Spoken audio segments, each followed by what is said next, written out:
Yo, what is up? It's your boy RJ in the building, and today I am doing a part 2 of Utakata, guys. Now the reason why I'm doing a part 2 is because I've used the character a lot since the guide, pretty much every day, almost every match I've been using him. And I've discovered a lot of stuff with the character, a lot more stuff that didn't cover in the guide, and I also learned a lot more about him as a character as well. I already feel like I knew a lot back then as well, like I knew enough and everything like that, but playing him, labbing him, you know, for as long as it's been, literally since that guide's come out to now, which I think I could upload it by today. Yeah, doing it from then till now, I've learned a lot from playing him. I've been experimenting a lot from playing him. So in my head I was thinking, you know what, let me do a part 2, cover the stuff that I've learned, and then just share it with you guys basically. So if you've not watched part 1, do watch part 1 first, because I'm not going to recover that stuff. I literally had to watch the video again just to remember what I said and then kind of talk around that. So I'm not going to cover that stuff again if you've not watched part 1, but definitely go check out part 1 if you haven't already. This one is going to be more advanced kind of stuff, like it's going to be, you know, I'm going to assume that everybody has watched part 1, put it that way. So if you haven't, you may or may not know what I'm talking about. Stuff may or may not make sense to you, so definitely go check that out as well. And also check out the showcase as well that I've done with Utakata with his bubbles too. If you want more like Utakata gameplay, again, just let me know in the comment section below. Trying to get 500 subs by the end of the year, which is gonna be tough considering I only have like 2 weeks left, but I at least want 300. So I'm very close. I'm like 30, like 25 or something like that there, so hopefully I can at least get 300 by the end of the year. So without further ado, let's get into the guide. Alright, so the intro of this character. What kind of character is he? So he's a setup character and you have to be smart to play him, right? So he's not, because his downside is that he lacks damage. Now when I say he lacks damage, I mean obviously he's not like PTS 1010.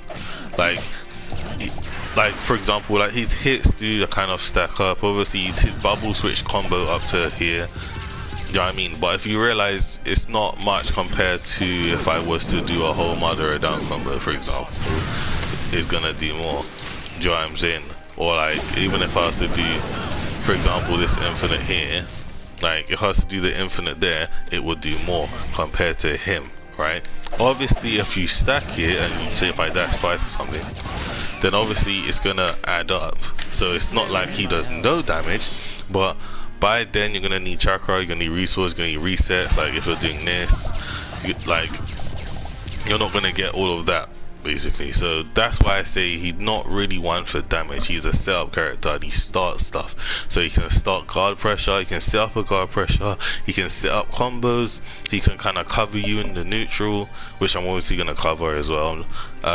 So you don't want to sit as Utakata unless you're, for example, let's say you're playing health lead, and which I explained in my other video, where you're layering the bubble jutsu, and you're, you know, layering this here, you're putting your bubbles on the screen, you know, you might dash switch into jutsu switch, stuff like that, right? So if you're sitting as him on defense, I guess you can, but even then I will still say, you know, switch out every now and then depending on how the game's going. So he's not one, like if you're playing Utakata, you're not sitting as him, you need to switch. Doesn't mean you need to switch like crazy because I don't even switch that much even when I do play him, but you still have to switch basically, and you gotta know when to switch. So the times where you want to switch is usually like, for example, with your bubble combo, right? If you want to continue in any way, you switch like this, do you know what I'm saying? Or let's say you're guard pressuring somebody from their circle combos, you know, you're gonna do this, you're gonna do that, you're gonna switch, do you know what I'm saying? Stuff like that. In the neutral, right, you might put your bubbles on the screen, switch, and then dash in with the bubbles, stuff like that. So let's talk about his bubbles now. Yeah, so what you want to do, the fundamentals of Utakata's bubbles, right? So we're gonna focus on, like, you know, his bubbles from here, his bubbles like this, his chakra shuriken, stuff like this. The foundation of all of it is that you want it to be on the screen for as much as possible when you can. That doesn't mean that you do this all game, right? All game you just jump to the side, do this, jump to the side, do, look, because you're unsafe here. If you do this, look, if I hold block, look when his arm goes up. You see, I even put actually no, I'm showing this one specifically. So his arm takes long to come up. That's why. So you don't want to just do that all the time. If you are, obviously place it well. Like for example, let's say you're here and you're trying to be a bit defensive, you might go backwards like this, or you might do it when you cover yourself. For example, you might go forward like this and then deploy Madara just to cover yourself, stuff like that, right? But don't just do it for the sake of doing it. Do it at a safe range. Do it if you think your character player is not going to dash you, and make sure you can cover yourself as well. So that's what regarding that. These bubbles, they do track at certain angles, but for some reason these bubbles track a lot more, right? So usually what I do, and this is if I'm talking about offensive play, is I'll shoot out bubbles and I'll dash in like this, right? Now the reason why that's good is because you, like, how do I explain it? The best case scenario is if you catch them on a hit, obviously, but it's also on guard as well. Because if you do this and you catch someone on guard, look, I can reset my combo without the kunai. It adds to guard pressure as well. And if I get them on a combo, then I can even start my combo again. See? I can even restart my combo again. And if I get all of my bubbles out, when I mean all of it, I mean up to the point where he jumps back, because I've said in my first video, I only use my bubbles up to here. No, not up to there. Up to here. The reason why is because they will combo, they will latch together. After that, whether it's up, neutral, or down combo, they don't have to firm that. Like they don't really have to do it. Even when they jump back a bit, they can, like, in some cases, because the bubbles do act on their own, that they can jump out of it, but in some cases they can't. I've had people jump out of it sometimes, and then when they attempt it again, they get clipped by a bubble, then they get comboed by me. So most people then once that does happen to them, tend to go, yeah, nah, let me not just jump out and firm it. So that's why I only use the bubbles up to here. But anyways, I'll dash in, jump. Okay, well, I messed up there. I didn't mean to do a jutsu, but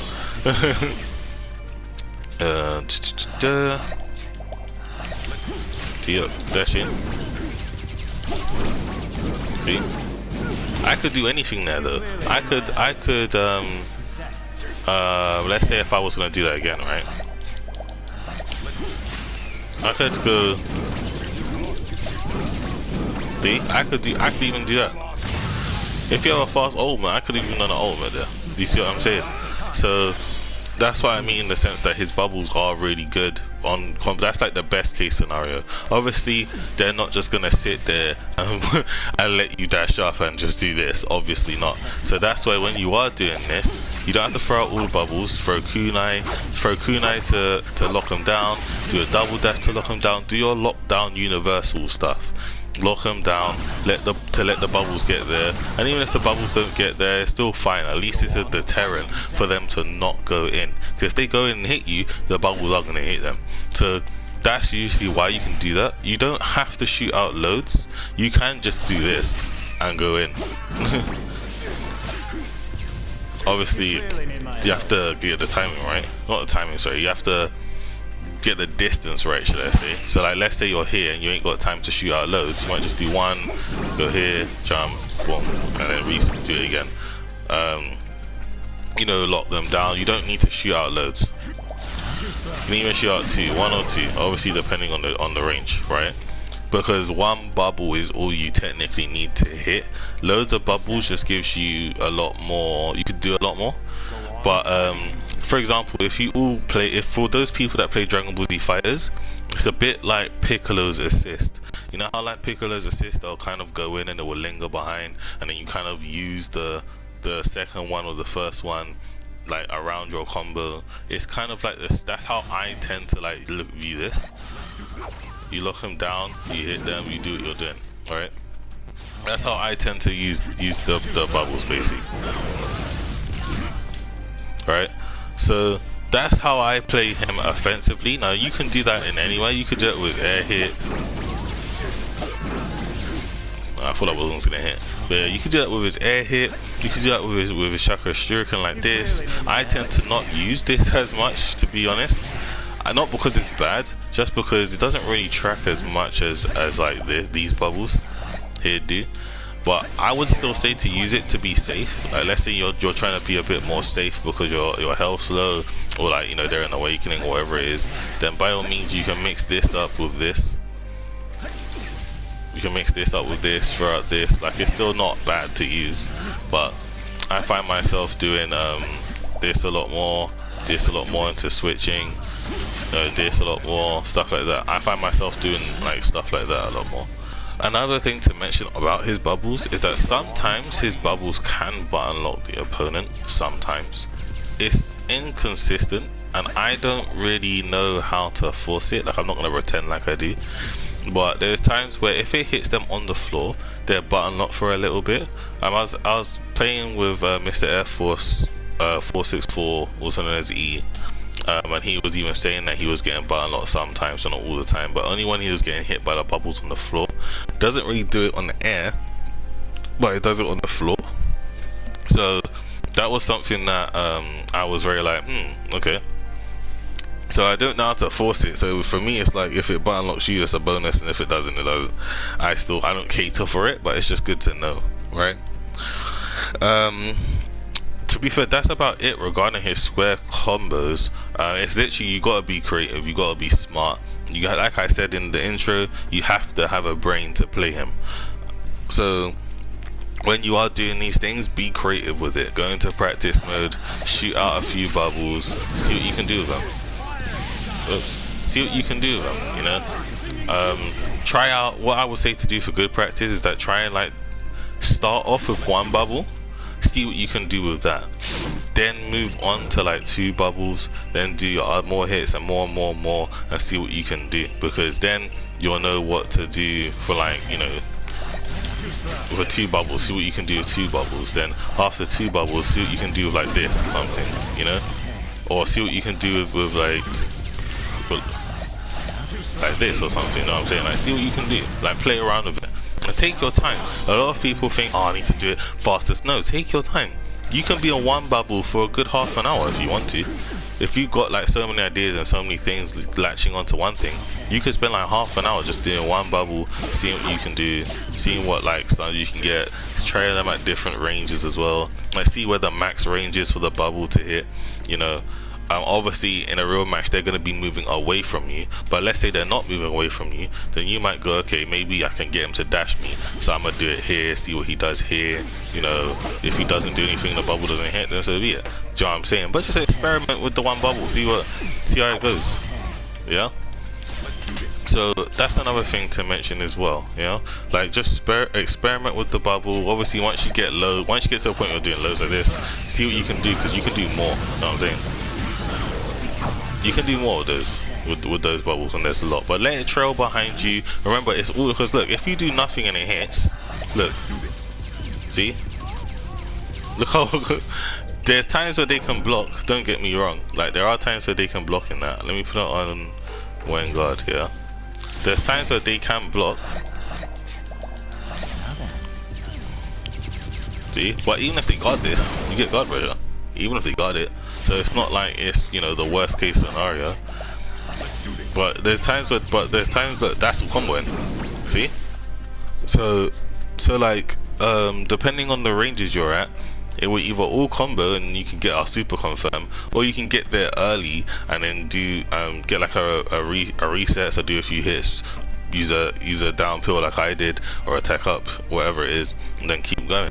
Do you know what I mean? So you can do a lot with his bubbles. Don't underestimate. You got a lot of options to work with. Alright, so now let's get to his circle combos now, right? So again, I covered quite a lot of circle combos in terms of like being unable to switch when the bubbles come out. It's not for the whole time that the bubbles are out, it's just when he blows out the bubbles in his circle combo. That is when you can't use switch tech. Once he's blown the bubbles out, then you can do it. So a lot of people tend to do this. You see how when he stands up like that? Once he stands up, that's when you can use switch tech, right? So you gotta wait for him to like kind of stand up straight. Yeah. So that's why. That's if you don't know that, you can blow up a lot of people. But that's apart from that. I've pretty much covered everything else in the Vinny Square combo. His second hit does have the biggest hitbox on out of all the hits. Like I find a lot of stuff happening with his second hit. I find a lot of people getting hit, like they'll dash and I've hit them out of the dash of the second hit. The first hit is not bad, like his hitbox in general isn't bad, but I think his second hit is where the big hitbox is at, regarding his combos as well. So there's times where like I'm even close by, I'll kind of delay the first hit and then go into the second hit, or I might not delay at all just to get the bubbles out depending on what I want. But apart from that, like I said, I cover everything else in the part 1 guide if you've not watched it. If you have, then obviously you already know in it. Now, one thing I want to say as well is that, in my opinion, to get the best out of Utakata, you need a strike back, and for one reason alone. With a strike back, Utakata has an infinite. You don't even need 2 strike backs. I'll even change my characters right now just to show you guys. Okay, so I've changed my characters. I only have 1 strike back on my team, which is Hanabi. So I'm going to now put up the storm gauge as well, and I'm going to demonstrate the infinite first, and then explain to you guys how to do it. Oh no, I messed up. Oh, I didn't mess up. Okay, cool. Wait, no, did I put it on one guard? I did. Alright. You see? This is the infinite. And for those who like, I know some people don't really trust when guard. They think that there are times where it messes them up. I'll even show you guard on, so you just see me move it to guard on, and I'll do it again just to demonstrate for you guys. Boom, and Tsunabe will keep hitting you back. The reason why is because if in that you get button locked basically, right? So because you get button locked, you end up standing on the floor, which resets the strike back. By the way, you see how big the hitbox is? Like, you see how high it is? Like, you could mash from early and you see how high it is, and then it will still hit you. That's why I said his hitbox is madness, right? But yeah, so because you re-stand on the floor, it's pretty much an infinite with the strike back. Now, how you do this is literally, as you saw, it's really easy. You literally just do the whole thing, right? Even in the air, you want to do it so it's kind of high, so the second hit misses and then the bubbles hit them, right, as you've seen. Yeah, and then you can't delay it. If you delay the combo, then they will not get button locked. So you can't, sorry, that's a burp. So you can't delay the combo. You have to just do the whole combo as it is, right? As soon as you press circle, you just gotta keep mashing circle and do it as it is. You can't delay the combo, right? That's another factor too.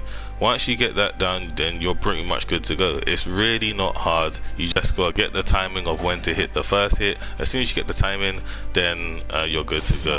And like I said, how you want to get the timing down, just for some advice, is want to hit them when they're at their highest point and they're just about to come down, and then they'll do it. I say it then, and then I mess it up that time. Boom, boom, boom. Okay, what's going on? what's going on?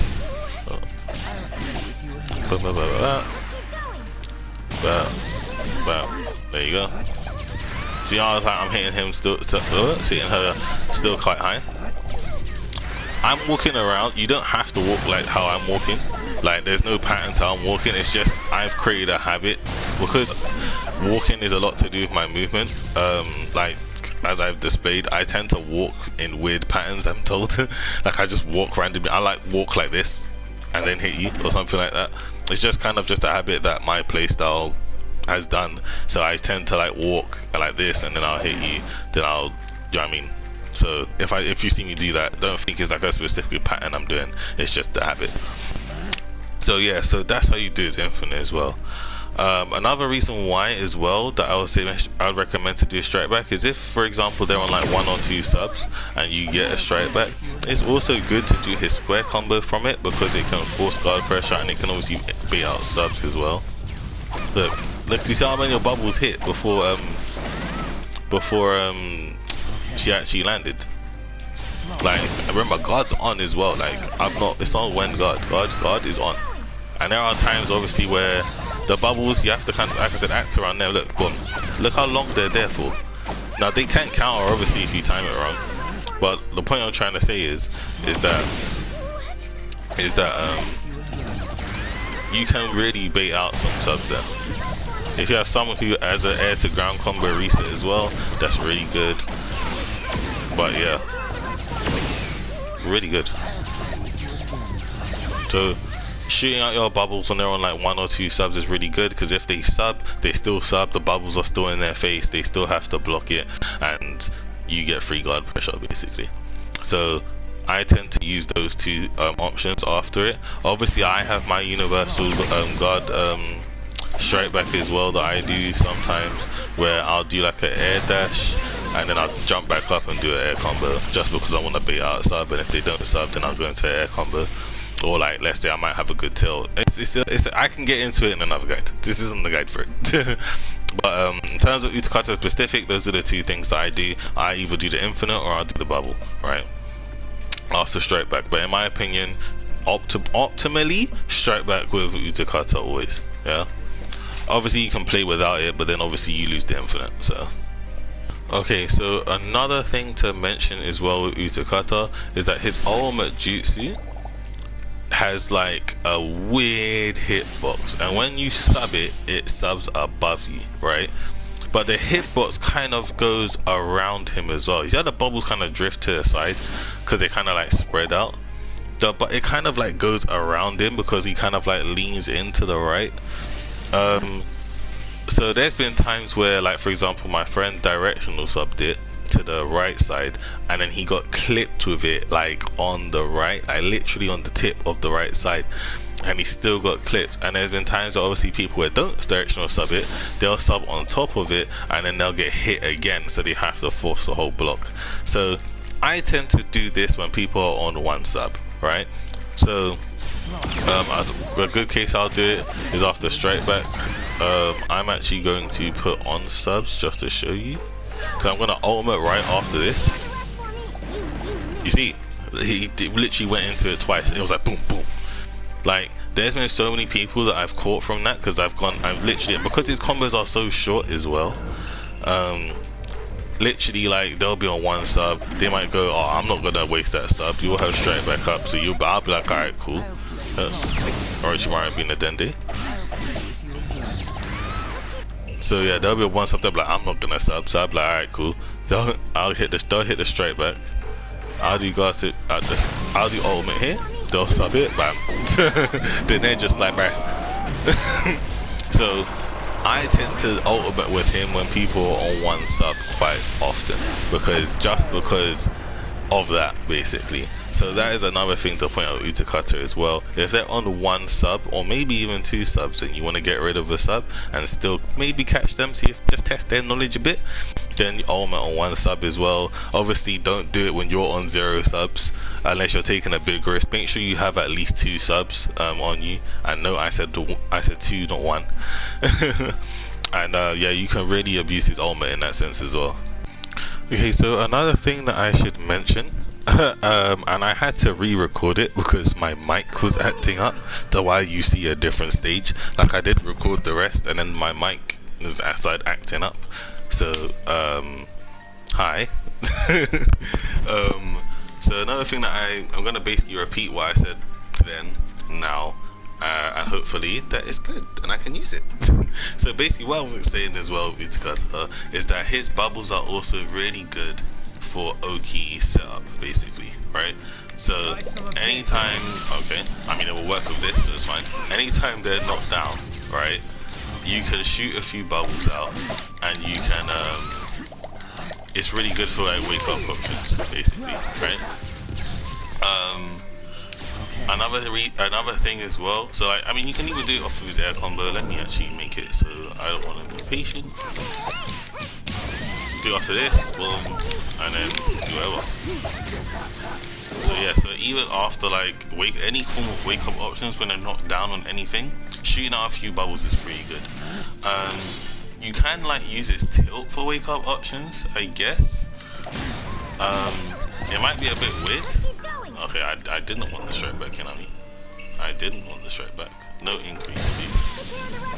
I'm going to restart you now, and we shall bid our farewell. Begin.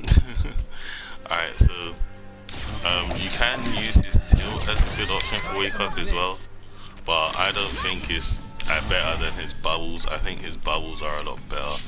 But that's basically what I wanted to say. In the sense of using his bubbles for wake up options is pretty useful too. So yeah, so yeah, so to conclude the video as well, the characters that I feel like are best to Utakata is like Shizui, Darui, Madara, Momoshiki. Any form of dash cut is good with a square combo as well. Obviously Choji's the best dash cut, but any form of dash cut.